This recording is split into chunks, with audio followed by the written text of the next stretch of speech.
வணக்கம். இன்றைக்கி நம்ம பார்க்க போகிற சமையல் ஒரு அருமையான மல்டிகிரெயின் பருப்பு பொடி எப்படி செய்யலாங்கிறத பார்க்கலாம். நார்மலாக எல்லோரும் வெறும் துவரம் பருப்பு மட்டும்தான் வச்சு பண்ணுவாங்க. இந்த பருப்பு பொடியில் பார்த்திங்கன்னா கொள்ளு, பாசிப்பருப்பு, துவரம் பருப்பு 3 கலந்து இந்த பருப்பு பொடி செஞ்சுருக்கேன். ரொம்பவே ஹெல்த்தியாக இருக்கும். இது 1 ஸ்பூன் போட்டு சாப்பிட்டிங்கனாலே உங்களுக்கு ஒரு நாளைக்குள்ள ப்ரோட்டீன் சத்து வந்து உங்களுக்கு கிடச்சிரும். சூடான சாதத்தில் நல்லெண்ணெய்யோ இல்லை நெய்யோ விட்டு இந்த பொடியை போட்டு பிசைஞ்சு சாப்பிட்டோம்னா நல்லா அட்டகாசமாக இருக்கும். குழந்தைகளுக்கு டிஃபன் பாக்ஸில் கூட வச்சு கொடுக்குறதுக்கு ரொம்பவே நல்லாயிருக்கும். இதோட ஒரு அப்பளமோ ஊறுகாயோ வச்சு சாப்பிட்டா நல்லாயிருக்கும். வாங்க எப்படி செய்யலாங்கிறத பார்க்கலாம். கடாய் சூடானதும் மெஷரிங் கப்பில் ஒரு 1/2 கப் அளவுக்கு கொள்ளு எடுத்துருக்கேன். இதை சேர்த்துக்கலாம். மெஷரிங் கப் இல்லைன்னா நீங்கள் டம்ளரில் வந்து அளந்துக்கோங்க. ஏதாவது ஒரு டம்ளர் எடுத்துக்கோங்க. அந்த டம்ளரில் வந்து 1/2 கப்பு கொள்ளு எடுத்துக்கோங்க. இதை வந்து நல்லா வறுத்துக்கலாம்.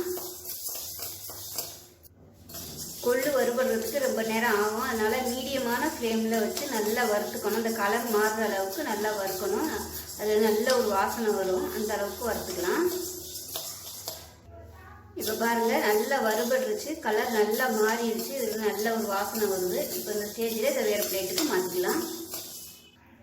இப்போ அதே கப்பில் 1/2 கப் அளவு பச்சை பயிர் எடுத்துக்கலாம். இதையும் நல்லா வாசனை வர அளவுக்கு வறுத்துக்கலாம். நல்லா சிவந்து வரணும். அந்த அளவுக்கு நல்லா வறுத்துக்கலாம். இப்போ பாருங்கள், பச்சை பயிர் வந்து நல்லா அப்படியே சிவந்து வந்துருச்சு. இதையும் வேறு பிளேட்டுக்கு மாற்றிக்கலாம். 1/4 கப் அளவு துவரம்பருப்பு எடுத்துக்கலாம். துவரம்பருப்பு மட்டும் சீக்கிரமாகவே வறுபட்டுரும். மற்ற ரெண்டும் வறுபடுறதுக்கு தான் கொஞ்சம் டைம் ஆகும். எப்படியும் ஒரு 10 நிமிஷமாவது ஆகும். அதனால் மீடியமாக வச்சு வறுக்கணும், கருக விட்டுறக்கூடாது.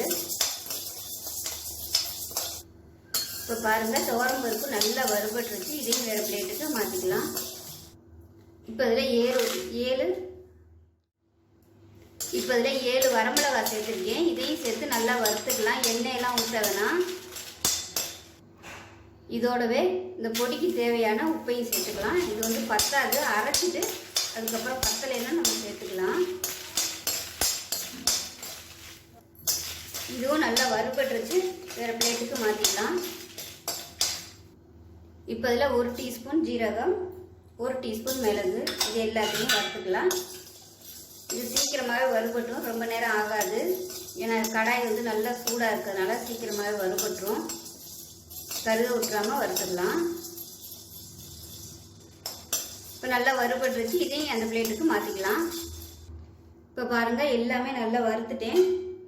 எந்த அளவுக்கு வறுத்துருக்கேன்னு பாருங்கள். நல்லா அப்படியே பொன்னிறமாக சிவந்து வர அளவுக்கு வறுத்துருக்கு. இது வந்து ஆறட்டும். ஆறுனதுக்கப்புறம் நல்லா நைஸாக அரைச்சிக்கலாம். குறைன்னு அரைக்கக்கூடாது. நல்லா நைஸாக அரைச்சிட்டு வந்துட்டு பார்க்கலாம். இப்போ பாருங்கள், பொடி வந்து நல்லா நைஸாக அரைச்சாச்சு. இந்த அளவுக்கு நல்லா நைஸாக அரைக்கணும். குறைப்பெல்லாம் அரைக்கக்கூடாது. இதை வந்து நல்லா ஆற விட்டுடலாம். ஆற விட்டுட்டு டப்பாவில் ஸ்டோர் பண்ணி வச்சிங்கன்னா உங்களுக்கு நல்லா ஒரு 2 வாரத்துக்கு நல்லா சூப்பராக இருக்கும். கரண்டியை வச்சு நல்லா இந்த மாதிரி பரப்பி விட்ருங்க. பரப்பி விட்டுட்டு நல்லா ஆற விடணும். ஈரத்தோடு வச்சோம்னா கெட்டு போகிறதுக்கு சான்சஸ் இருக்குது. இது ஆறட்டும். இப்போ நல்லா ஆறிடுச்சு. இது ஒரு பாட்டிலில் ஸ்டோர் பண்ணி வச்சுக்கலாம்.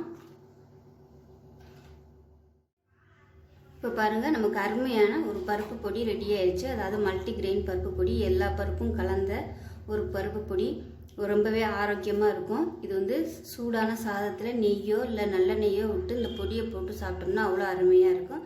இதுக்கு சைடிஷாக ஊறுகாய் வச்சுக்கலாம், இல்லை அப்பளம் வச்சுக்கலாம். வேறு எதுவுமே தேவையில்லை. ரொம்பவே ஹெல்த்தியாகவும் இருக்கும். சின்ன குழந்தைகளுக்குலாம் இதில் 1 ஸ்பூன் போட்டு கொடுத்திங்கன்னா நல்ல எதிர்ப்பு சக்தி கிடைக்கும். டெய்லி குழம்பு, பொரியல், கூட்டுன்னு வைக்கிறது பதிலாக ஒரு நாளைக்கு இந்த மாதிரி பருப்பு பொடி செஞ்சு சாப்பிட்டு பார்த்தோம்னா அவ்வளோ அருமையாக இருக்கும். ஸோ ஒரு நாளைக்கு தேவையான ப்ரோட்டீன் சத்து வந்து நீங்கள் 1 ஸ்பூன் சாப்பிட்றதுலேயே கிடச்சிரும். ஸோ இது மாதிரி ஹெல்த்தியாக செஞ்சு பாருங்கள். செஞ்சு பார்த்துட்டு எப்படி வந்துச்சுங்கிறத சொல்லுங்கள். வீடியோ பிடிச்சிச்சின்னா லைக் பண்ணுங்கள், கமெண்ட் பண்ணுங்கள், சேனலை சப்ஸ்கிரைப் பண்ணுங்கள், பக்கத்தில் உள்ள பெல் பட்டனையும் ப்ரெஸ் பண்ணுங்கள். நன்றி.